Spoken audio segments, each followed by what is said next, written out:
You're saying that the Chinese government manufactured this virus, if I'm hearing you correctly. That's what you're saying? Yes, exactly.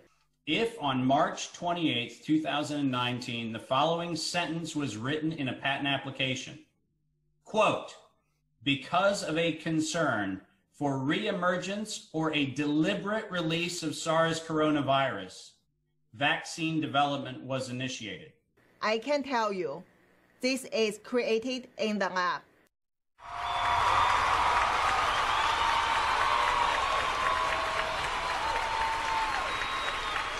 In March of 2019, two things happened that in light of the coronavirus are very concerning. If you live in the state of Ohio, they are very, very concerning.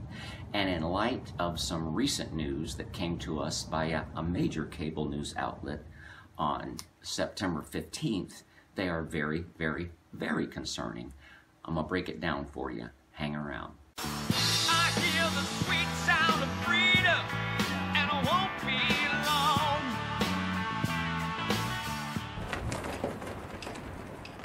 So in this video, we're going to talk about Moderna. We're going to talk about Mike Dewine. We're going to talk about a front organization for the WHO, that's called the Global Preparedness Monitoring Board, or otherwise known as the gpmb. And we're going to look at that in light of the news story that I mentioned earlier. So let's get started here. Let's cut to the chase. On March 28th of 2019, Moderna, one of the front-running companies in the race to create a vaccine for the China virus, reapplied for a patent. They had applied for this patent numerous times and it had been rejected, but they reapplied on the 28th of March of 2019, and the patent contained this sentence. This is what is the catalyst for this video, and here's what the sentence said: because of a concern for reemergence or a deliberate release. The deliberate release of the SARS coronavirus vaccine development was initiated. Because of concern for reemergence or a deliberate release of the SARS coronavirus, vaccine development was initiated. I heard Dr. David Martin mention that in an interview with Brian Rose on London Real. I had no trouble with Dr. Martin's credibility, but I wanted to see it for myself. It took a lot of digging. The website for the patent office is extremely complicated, but I got lucky. I found a blogger that had found this, and sure enough, that sentence is in there. So what does that sentence mean? It means that Moderna had been working on this particular vaccine for a long, long, long time, even before they filed the application, which again, they had applied several times and had been rejected. So what that means, among many other things, is this vaccine that Moderna is working on. I was watching Tucker Carlson last night, and on the Chiron at the bottom, it's mentioning Moderna and vaccine trials, but this is not in response to something that happened in December of 2019 or January of this year. No, it was something they were already working on. So the question is, what did they know? What had they been tipped off to? It's quite concerning. Now, there's some very troubling things about Moderna that we're going to discuss, but I'm going to get to that in just a minute. But I mentioned the Global Preparedness Monitoring Board, the gpmb. The gpmb, I want to talk about them. The gpmb is a PR arm, a propaganda arm, a front for the WHO. That's my opinion. If you go to the front of their website, it will say that they are an independent board, but on that same first page of the same website, it will say they have a small secretariat. That means all the people that work there.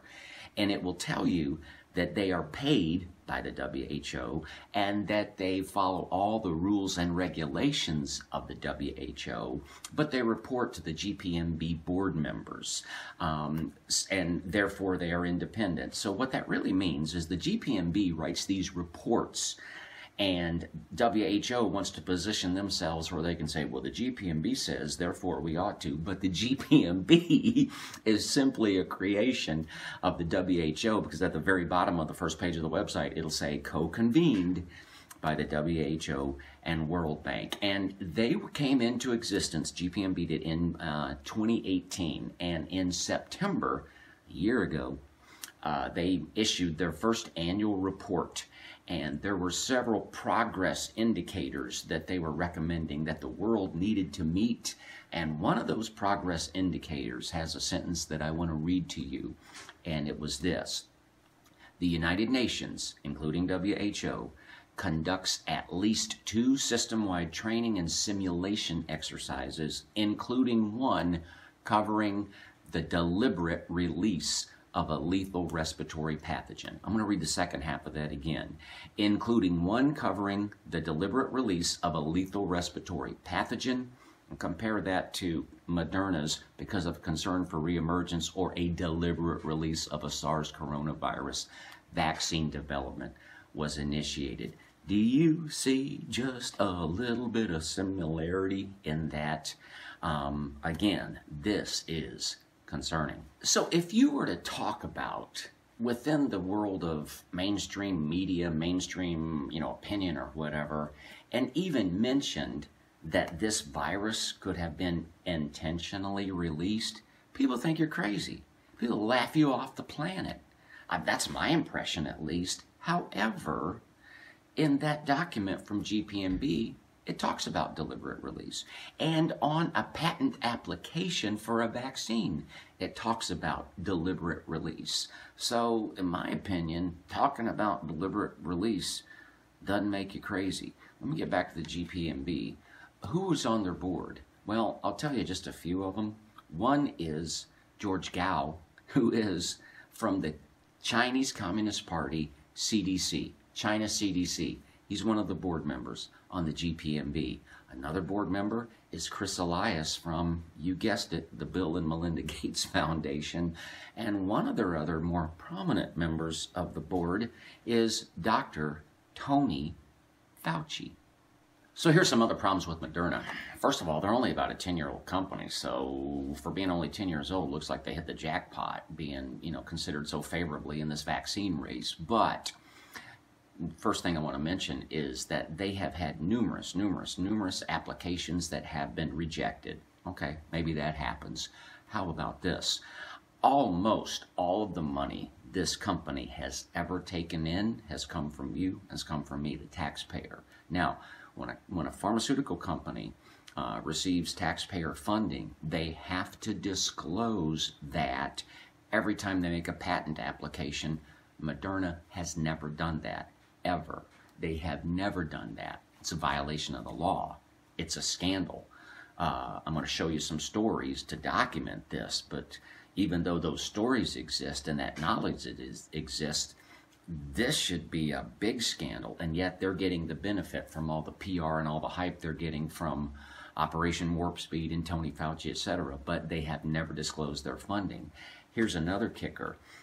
Moderna doesn't own all of the technology that their vaccine is dependent on. There's a company called Arbutus that has the patent for a mechanism that their vaccine has to use for it to be effective, and they don't have the rights to it. They don't have the rights to it. So if that isn't skating on thin ice, they're proceeding without legal rights to a technology that their whole vaccine program is based on. And every time a company like Moderna enters into a contract or enters another patent application, they have to, by law, warrant. Well, here's the funny thing. There's a thing called the Federal Acquisitions Regulations, or the FAR.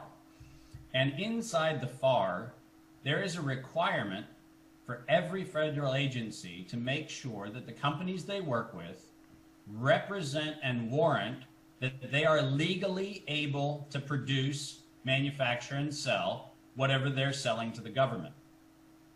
There is no question. They warrant that, and they haven't been able to do that either. So these are two major areas of violation of the law, and it just begs the question, how did this company get such favorable status? Why is it the darling of Tony Fauci and all these people?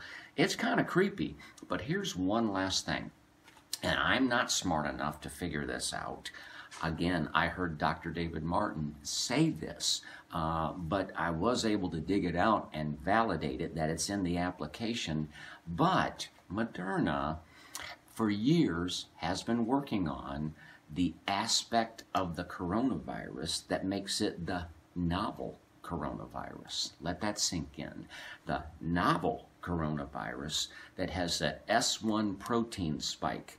So I heard that, and sure enough, it's there. So once again, Moderna seemed to have an inside track, or at least an inside indication, tipped off, however you want to look at it.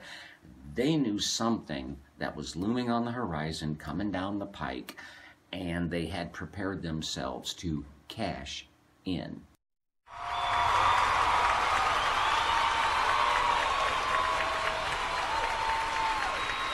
So what did Mike Dewine attempt to do in March of 2019? Well, in a phrase, he tried to give himself basically dictator powers in the event of a medical emergency. That's the way that Nino Vitelli describes it. That's how I learned about this. You can go back to his Facebook page, mid-May, you'll find it. And I don't think it's an overstatement. Dictator powers in the event of a medical emergency. I printed them out. I'm going to go through a few highlights, not all of them. But first of all, I want to point out that it begins by saying the governor shall declare the emergency. So all of these powers would be given to the governor in the state of a medical emergency that he could declare. And if you read through, it's an emergency that he would be able to extend at his own discretion. He alone would be able to grant himself these powers. One of them was issue executive orders and direct state agencies to adopt and amend in accordance with the division. So it would really expand his direct power and control over state agencies. This one really bothered me. Authorize a healthcare practitioner licensed in another jurisdiction to provide healthcare services. Now, that could be innocent. A doctor from Indiana, say, could work in a hospital in Ohio, but it also means that somebody from outside the state of Ohio, like a WHO type, like a GPMB type, like a medical mafia type, would be able to take over the emergency affairs in the state of Ohio. I don't like that very much. Would be able to suspend any provision of collective bargaining within the state. So like unions, he'd be able to bypass all that. And then this is one of the ones that it is the most troubling here. Give direction to state and local law enforcement agencies and offices. That would give the governor of the state of Ohio the ability to personally direct law enforcement from his house there in Cedarville or from his office there in Columbus. Think about that. When Mike Dewine came down with the statewide mask mandate, remember here in Butler County where I live, Sheriff Jones, it went on national television, and he said, I'm not going to be the mask police. If these orders were in effect, Mike Dewine would be able to pick up the phone and say, hey, Sheriff Jones, as they say in Mississippi, when I say frog, you jump. So these are very broad and extremely invasive powers that Mike Dewine sought to grant to himself. And the question is, why? When did he think of this? This was 2 months into his administration. Within 2 months of being sworn in as governor. When did these thoughts occur to him? Now, I think that this is something that had been planted in his head, planted in his mind, way before he got to the governor's office. Now, do I believe that Mike Dewine colluded with Moderna? I'm not saying that at all. Do I believe that Mike Dewine was in on planning anything with the GPMB types and the WHO types and the Bill Gates types? No, I don't think so. Here's what I believe. I think that he had been gotten to. I think that he had been conditioned. I think that he had been prepared. Maybe what sold him was that he would see himself in the context of history as this great savior during a moment of crisis. But something was in Mike Dewine's mind way before he was sworn in as governor. And once again, we ask the question, what did Mike DeWine know that the rest of us did not? So I just pick up on the daily briefings, or twice daily briefings. During H1N1, WHO filled the parking lot in Geneva with the global press and provided them daily updates on what was happening. And I think that's a manifestation of flood, meaning you have to lead and lead regularly. This virus, COVID-19 SARS-CoV-2 virus, actually is not from nature. The gentleman speaking with the really, really short haircut, that was from Event 201, which took place in October of 2019. It was a simulation, a tabletop exercise convened by Johns Hopkins University, Bill and Melinda Gates Foundation, and World Economic Forum, and they discussed what the world should do in the event of the release of a worldwide pathogen, respiratory pathogen, and they discussed things like essential business, things like social media censorship, internet censorship in general, mainstream media propaganda, and yes, daily briefings. Who else does daily briefings that you know of? Actually, does anybody else, does any other Republican governor do that? I mean, do that now? Absolutely not. You want to know where that came from? That's where it came from. The doctor, Li Ming Yan, I'm not going to say much about because I want to avoid being this right here. But let's wrap this up, everybody. 2019 was a busy year of preparation. January, you have in our state Mike DeWine being sworn in, obviously had an agenda. February, Amy Acton appointed as head of ODH. March, Mike DeWine's attempted power grab that would make him dictator in the event of a medical emergency. Thank God he was unsuccessful. Can you imagine what it would have been like these last 6 months if he had all of those powers? March also, Moderna files a patent in anticipation of the intentional release of a respiratory patent, or pathogen rather. Then gpmb releases its first annual report in September of 2019, and just coincidentally, a month later, Event 201 takes place. That event would have taken probably years to conceive, but it would have taken on the production side at least 3 or 4, 5, 6 months if people were rushing. So that takes place in October of 2019, and then just a couple of months later, at least by December, if not even earlier, the virus is released into the world. Very, very busy, and we're dealing with the results of it. Were there some people that were in on it? Yeah. Were there people that were in on it that had recruited, had cultivated, had prepared others so that they would respond in the preferred manner? I think so, and I think that's what we're dealing with in Ohio. I hope you got something out of this. I don't believe a thing that the narrative wants to project to us, and I hope you don't either. We've got some work ahead of us, everybody, but I will say this in closing. They've overplayed their hand. More people see through this than you might think. So be encouraged. Until next time, God bless you. God bless your family. God bless the state of Ohio. And God bless the United States of America.